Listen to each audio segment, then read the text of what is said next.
So ngayon pala, yung pakulo ni Marcoleta. Sabi ko, ano kayang pakulo nito? Ano kayang drama nito sa pakikipag-meeting kay Leni Robredo? Kasi of all people, imimit niya si Leni Robredo. Ay, igup muna tayo ng mainit na kape. Yan. O ito, anong pakulo ni Marcoleta? Ang pakulo ni Marcoleta ito, obvious naman ngayon na talagang grabe yung political division sa bansa. Talaga namang ang away ng Marcos at Duterte, matindi talaga, ano? Ngayon, dahil yan nga ang mainit na issue ngayon, parang humapapel si Marcoleta, pinapackage niya ang sarili niya, pinipresent niya ang sarili niya na siya ay kaibigan ng Marcos, kaibigan ng Duterte, kaibigan ng sino pa? Kaibigan ni Digong, kaibigan ni Sara, kaibigan ni Leni. Yan ang packaging niya. So parang sa kanya, sa ngayon, na ang bansa ay grabe ang pagkakahati-hati sa politika, lalo na yung away ng Duterte at Marcos, si Marcoleta ay isang halimbawa ng isang politiko, kandidato sa pagkasenador, na kaya niyang lumangoy saan man sa mga yan. Magkampo man ng Marcos, magkampo man ng Duterte, magkampo man ni Leni Robredo. Parang statesman siya. Kaya niyang kaya niyang makipag-usap. Yan yung ano niya. Yan yung parang strength niya. Yan yung packaging niya ng sarili niya. Ngayon ang tanong, maniniwala kaya tayo sa ganyan ni Marcoleta, sa sinasabing yan ni Marcoleta? Mga kabunyog, ganito yan. Okay sana yan. Bago natin tingnan si Marcoleta, okay ba siya kay ano ba siya? Talaga bang statesman siya na pwede siyang kay Marcos, pwede siya kay Duterte, pwede siya kay Leni, bukas siya sa lahat ng yan. Pero bago natin tingnan yan, unang-una muna, ano ba ang mga paninindigan niya? Diba? Tingnan muna natin, ano bang mga paninindigan ni Marcoleta? Okay? Bago yung kanyang sinasabi na siya ay statesman, parang pinapakis niya ang sarili niya na siya ay statesman kasi pwede siyang makipag-usap, makipagharap kanino man, bukas siya kanino man, mag-Marcos man, mag-Duterte, mag-Leni, bukas siya dyan. Bago yan, tingnan muna natin, ano bang paninindigan niya, ano bang mga pinaglalaban niya, ano bang mga stand niya sa issues. Unang-una, saan pangunahing nakilala si Marcoleta? Yung pagpapasara, yung hindi pag-renew ng prangkesa ng ABS-CBN. Ang yabang-yabang niya doon eh. Diba? Ibig sabihin, naninindigan ba siya sa tama? Naninindigan ba siya sa katotohanan? Naninindigan ba siya ng ikabubuti ng bayan? Yun muna ang batayan. Hindi muna yung mga statesman na yan.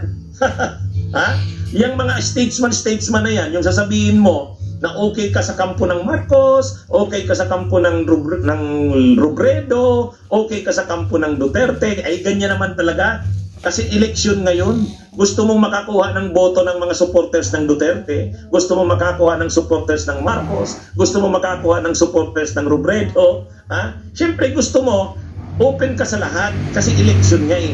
Pero ang tanong muna, ano ba yung paninindigan mo sa buhay? Ano ba yung mga pinaglalaban mo? Ano ba ang tindig mo sa mga issues? Doon ka dapat hinuhusgahan. O ano bang tindig mo, Marcoleta, sa issue?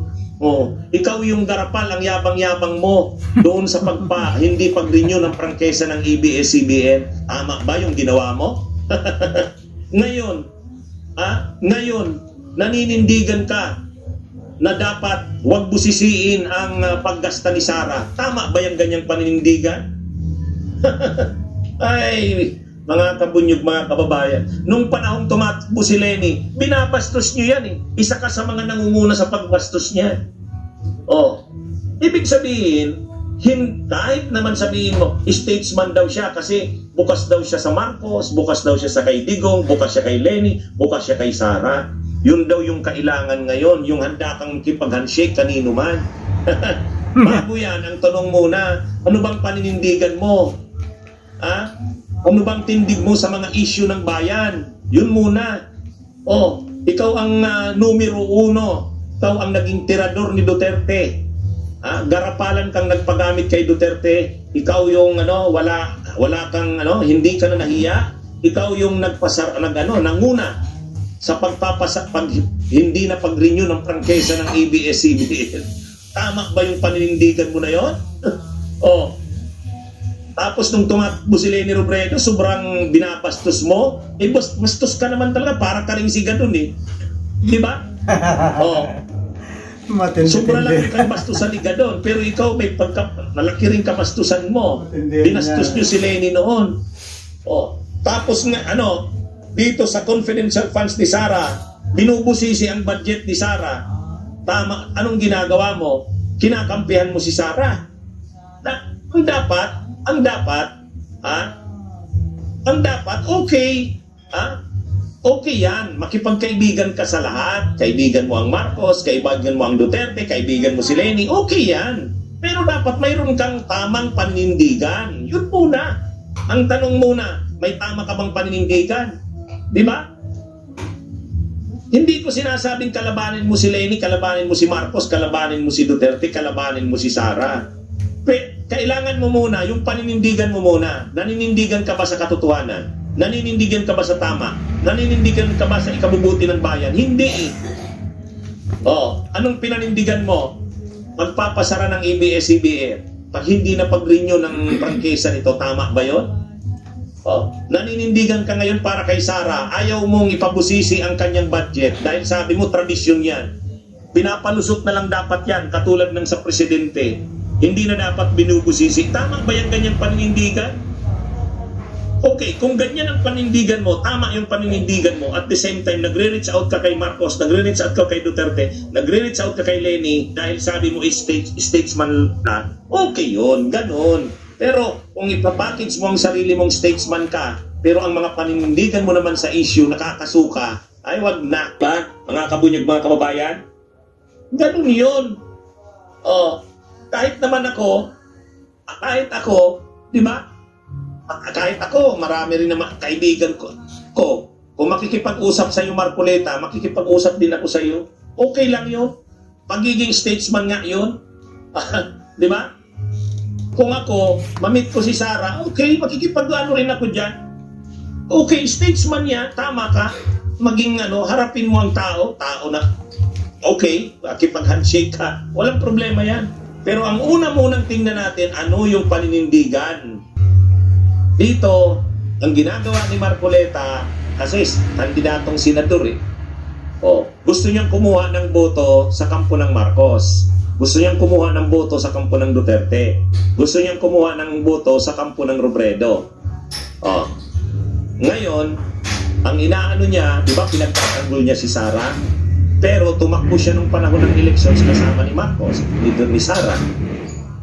Ang parang depensa niya dyan, kaya ganyan ang pakikisama niya sa Duterte kasi statesman siya. Nakikisama siya sa lahat. Nakikisama siya sa Marcos, nakikisama siya sa Duterte, ngayon naman nakikisama siya kay Leni. Pero ang totoo, yung mga ganyang yan, huwad yan, peke yan, panlilin lang yan, gusto niya lang makakuha ng malaking boto. Kaya lahat, kinukunwari, siya, statesman. Ang dapat muna, bago siya maging statesman, ano muna ang kanyang paninindigan? Di ba? Di ba? Ay, yan mga kabunyog, kasi maraming nag-ano. Yan eh, lalo pa ngayon, kaya ang packaging niya, hindi daw siya member ng anumang political party. Hindi raw siya sasama sa line-up ng Duterte. Independent daw siya. Di ba? Mabuti na yan. Ngayon pa lang i-expose mo na. Di ba? I-expose mo na. Kakapanlin lang pa yan sa tao eh. Ngayon pa lang i-expose nyo na. Di ba? Ako wala akong problema yung mga ginagawa niya na pakikipag-usap kanino. Tama yan. Pero ang tanong ko muna, yung paninindigan mo. Ikaw, ano ba? Ano bang paninindigan mo, Marcoleta? Para ba sa tama? Para ba sa bayan? Hindi. O, anong paninindigan mo? O, hindi pag-renew ng prangkesa ng ABS-CBN pagpapagamit kay Duterte. O. Tapos ano pa? O, panahon na tumatakbo si Leni, isa ka sa mga nambabastos niyan. Tapos ngayon, pinagdidibatihan yung budget ni Sara, obvious na grabe yung misuse of public funds, ipagtatanggol mo pa.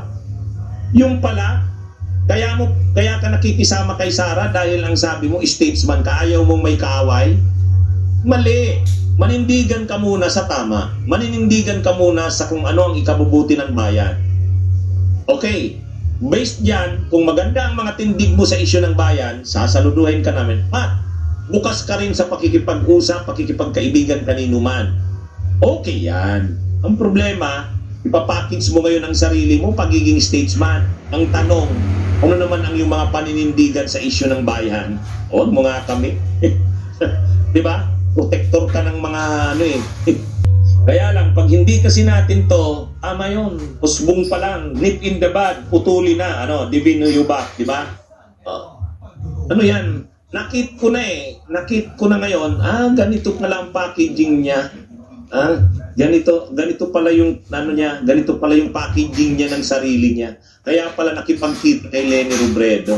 O ang purpose niya pala yun, ipapackage niya nga ang sarili niya na siya yung statesman. Okay siya sa lahat. Mag Marcos, mag Duterte, mag Robredo. Di ba? Ay, ano to eh? Okay?